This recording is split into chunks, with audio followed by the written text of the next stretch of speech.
It's Ant-Man. I didn't know there was an Ant-Man. How lazy do you have to be as a superhero creator to sit and look at Spider-Man and go, what's weaker and shitter than a spider? Ant-Man and his backup, the Wasp. This can't be real. Why is it number 2? Who is watching this? Ants? Like your cousin Luke? That's it? Who plays that? Paul Rudd. Who the fuck is that? Okay, Andrew Tate, I'll bite. I don't like Andrew Tate anyway, but I'll bite. Here we go. Who's Ant-Man? I'm going to let him know. Ant-Man is a character that was created, and he is under the umbrella of Marvel Comics. That's who Ant-Man is. In the movies, Ant-Man was played by Paul Rudd, the man who refuses to age. And he did a great job playing that character, especially based off of how the character was and how he looks, stuff like that, how he brought out the emotions. He's an actor, and he did a great job acting for that character. So, he said, how weak can you be as a creator to look at Spider-Man and then create Ant-Man?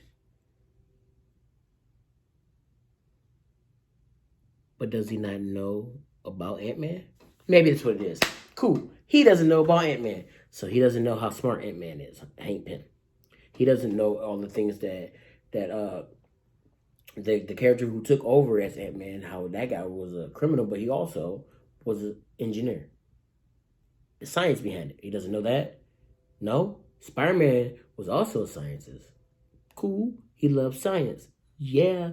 Ant-Man so happens to be that too. But it's lazy for the creators to create Ant-Man. No, it's lazy because you didn't pick up a book. A comic book is easy to read. I don't know why you didn't pick it up. When I was younger, I fell into these comic books, and I would go into this world that was created by these wonderful, great-minded creators who created Ant-Man. Ant-Man is one of my favorite superheroes. But he doesn't know that because he doesn't understand the comics because he never read the comics. He doesn't know who Paul Rudd is. Paul Rudd is an actor. You got your phone in your hand. You can just easily... See, here's the thing. Before I go down this road.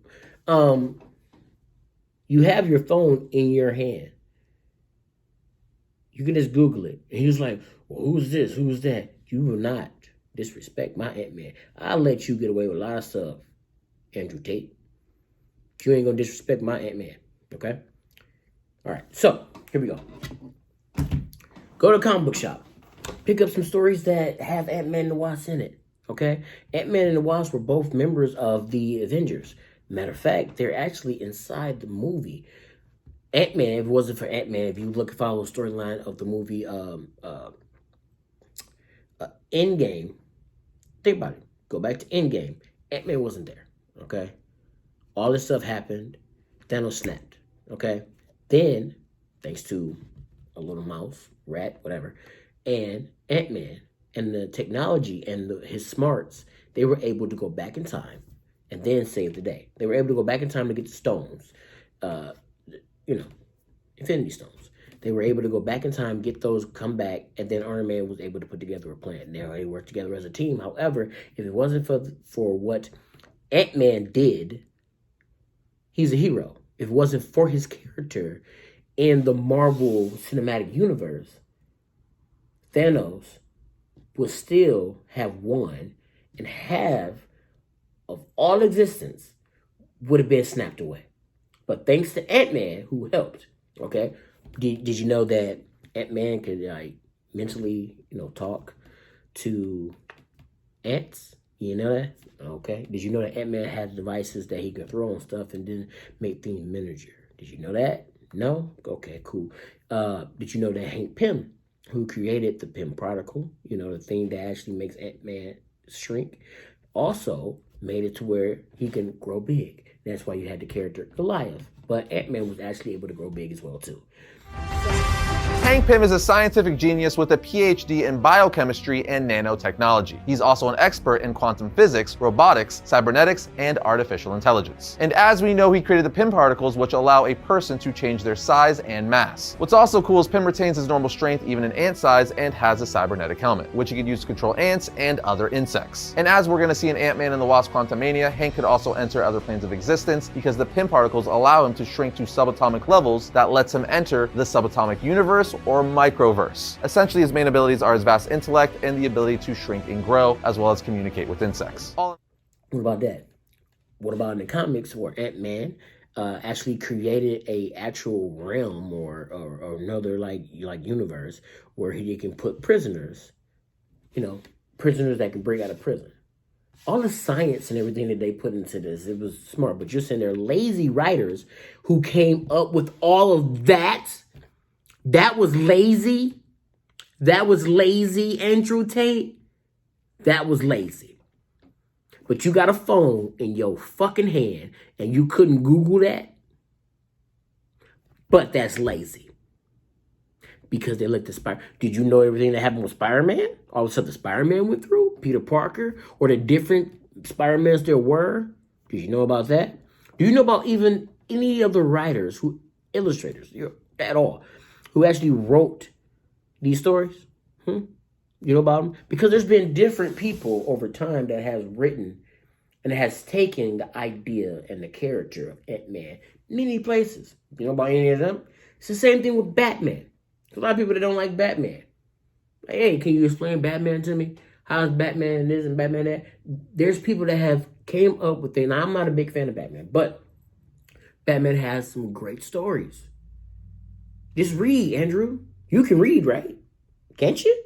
You can read. I know you can read. So, look, man, just go pick up a book and read it. And then you will understand the movies. Now, the movies are what you see that's on the screen. It's in front of you. But just like Green Rainbow said, take a look. It's in the book. A reading rainbow. I can go anywhere. Things to know. Places to grow. Reading rainbow. Trust me. There's a world in those comic books.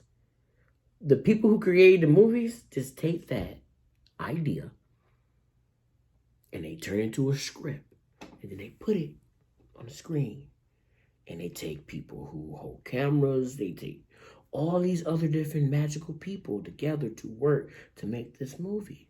Just like with Avatar, which the story for Avatar is just a bunch of stuff. The Avatar story is butt. It is. It's butt. It's not. Just because a bunch of people want to go and see Avatar, is that what you talking about?